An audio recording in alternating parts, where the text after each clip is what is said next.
Avis à la population, 8 Mont-Blanc vous présente la place du village.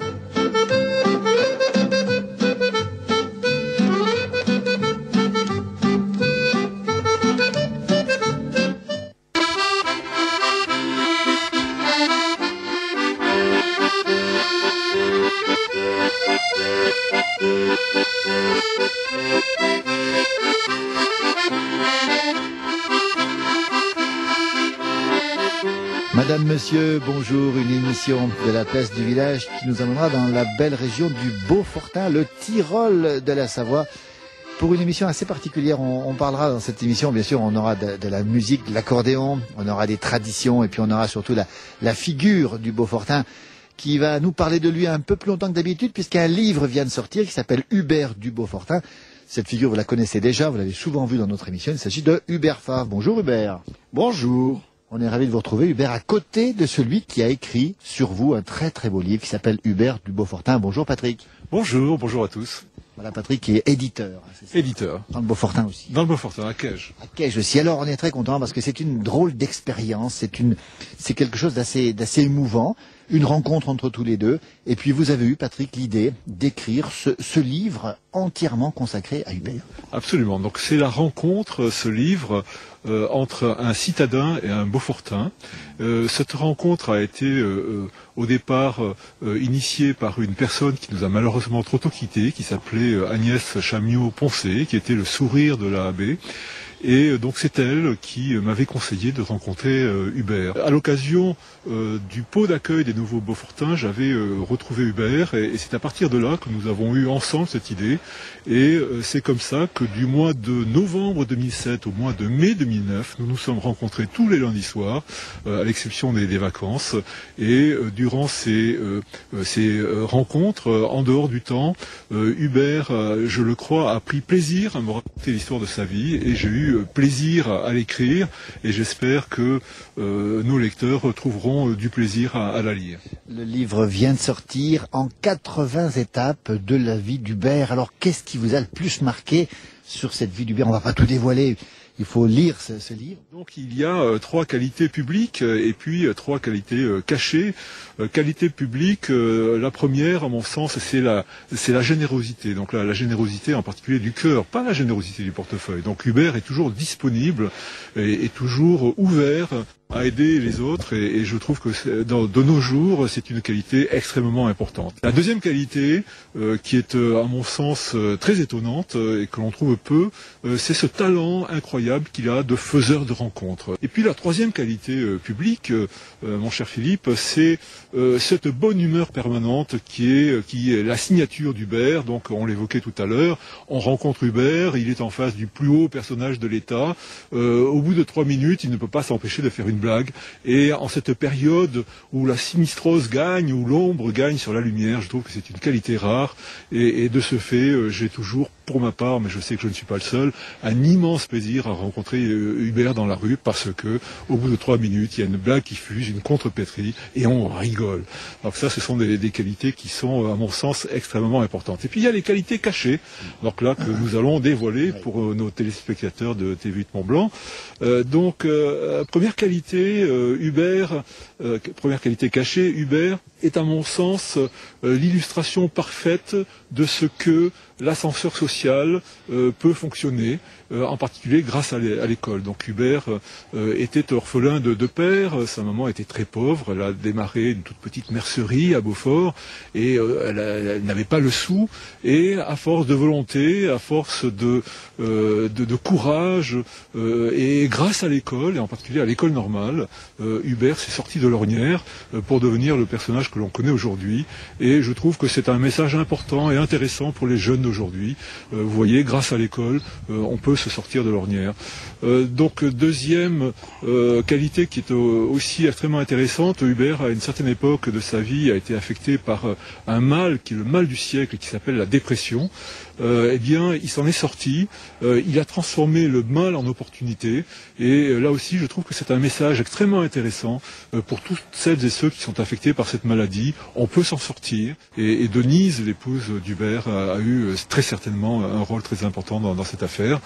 Et puis il y a une troisième qualité cachée que présente Hubert et qui à mon sens est la plus profonde, la plus intéressante. Donc la vie d'Hubert, même si Hubert aime bien plaisanter, n'a pas toujours été toujours drôle, et donc il a eu à subir un événement dramatique, la disparition prématurée de son fils. Et ce qui est intéressant, c'est la façon dont il a surmonté cette épreuve terrible, grâce à sa foi. Et si la foi sert à quelque chose, si elle sert à reprendre pied après une telle catastrophe, eh bien, à mon sens, elle mérite d'être vécue. Hubert, beaucoup de qualités qu'on a découvertes aussi là, beaucoup de choses. Ça vous fait quoi d'entendre ces mots de la part de Patrick? Je voudrais déjà tout de suite rectifier quelque chose. Vous avez parlé d'un livre, il s'agit d'une première partie d'une encyclopédie, et en 2032, pour mon centenaire, il paraîtra le 15e, le 16e et le 17e volume. On vous connaît, à la télé aussi, et beaucoup de gens vous connaissent ici, vous êtes un faiseur de rencontres, un faiseur tout court, et pourtant vous avez eu une vie qui n'a pas été facile. C'est quoi le secret pour être toujours de bonne humeur, toujours présent physiquement et moralement? Je dirais tout simplement, il faut y croire. Croire en l'homme, croire en Dieu, croire aux autres. Vous croyez en beaucoup de choses, Hubert. Vous êtes très positif. Au moins aux trois. Oui. Croire en soi, croire aux autres et croire en Dieu. Et puis une préface magnifique. Moi, je vous la recommande vraiment, la préface de Monseigneur Marcel Perrier, qui est un de vos amis. Là aussi, des traits touchants, parce que il dit aussi, et Patrick nous le dira peut-être, que l'histoire d'Hubert, déjà l'histoire, c'est drôle, ça va déjà un peu passer, c'est l'histoire du Beaufortin aussi. Bien, c'est ce que Monseigneur Marcel Perrier, qui nous honore de son amitié et qui est natif de l'Adré et que ici on nomme le berger des âmes. Je trouve très beau le berger des âmes. C'est ce qu'il dit, c'est-à-dire qu'il dit qu'au travers de l'histoire d'Hubert, on a une tranche de micro-histoire du Beaufortin. Et si ce livre peut servir à quelque chose, eh bien c'est peut-être à ça, c'est témoigner de ce qu'a été l'histoire du Beaufortin, histoire qui continue à s'écrire à l'instant où nous parlons. Et on peut dire que votre histoire, c'est celle du Massif en même temps. Exactement, celle du Massif, c'est vrai. Oui. Alors vous croyez beaucoup en l'homme, on l'a déjà dit. Ça veut dire que pour réaliser quoi que ce soit dans la vie, pour aménager un territoire, pour enrichir un territoire, la seule donnée fondamentale pour vous, c'est l'homme. Pas la nature, c'est l'homme. Oui, mais j'ai deux, trois petits slogans. Par exemple, le plaisir le plus délicat est de faire celui d'autrui. C'est un de mes slogans préférés, c'est de la Bruyère. Oui. Ou alors, par-dessus tout, le Père Lebré, quand il a dit « Si t'es capable de te moquer de toi, tu n'es pas fini de rire ».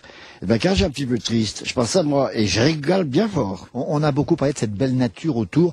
Elle doit être respectée. Vous l'avez aménagée en la respectant. Ben, il y a des générations et des générations d'agriculteurs qui ont fait le Beaufortin. Oui. Oui. Ça veut dire qu'on appartient à une lignée, on est un élément dans un maillon. C'est ce que vous voulez dire aussi? Oui, on est dans la chaîne. Et qu'on a tous un rôle à jouer. Oui, mais il faut pas être déchaîné quand même. Oui, et puis il faut pas se prendre non plus pour le plus gros maillon. Ah, ça c'est sûr. En tout cas, on est ravis. On vous recommande l'ouvrage ici, Hubert du Beaufortin, édition Kahuna Vision. On peut le trouver où, Patrick Jagou? Alors, donc Hubert du Beaufortin, on peut le trouver dans toutes les maisons de la presse du Beaufortin, que ce soit Arèche, Beaufort, Autlus, Les Saisies. On le trouve aussi au Café du Mirantin de Caige. On le trouve à l'Intermarché de Villars-sur-Doron. On le trouve aussi à la librairie des Boges d'Albertville. On le trouve aussi donc à la librairie Garin de mon ami Didier Fantin à Chambéry. Et pour celles et ceux qui ne peuvent pas se déplacer dans ces maisons de la presse ou dans ces librairies, on le trouve sur le site internet de Kahuna Vision. Donc c'est www.kahunavision, KAHUNAVISION.com ou bien simplement par téléphone 04 79 38 35 11. Voilà, un petit dernier mot sur une des grandes valeurs d'Hubert, c'est le respect des autres dans la différence. Vous pensez qu'on s'enrichit des différences, Hubert? Saint-Exupéry a écrit « Plus tu t'opposes à moi, plus tu m'enrichis ». Ça veut tout dire. Voilà, on a un philosophe, Patrick, ici.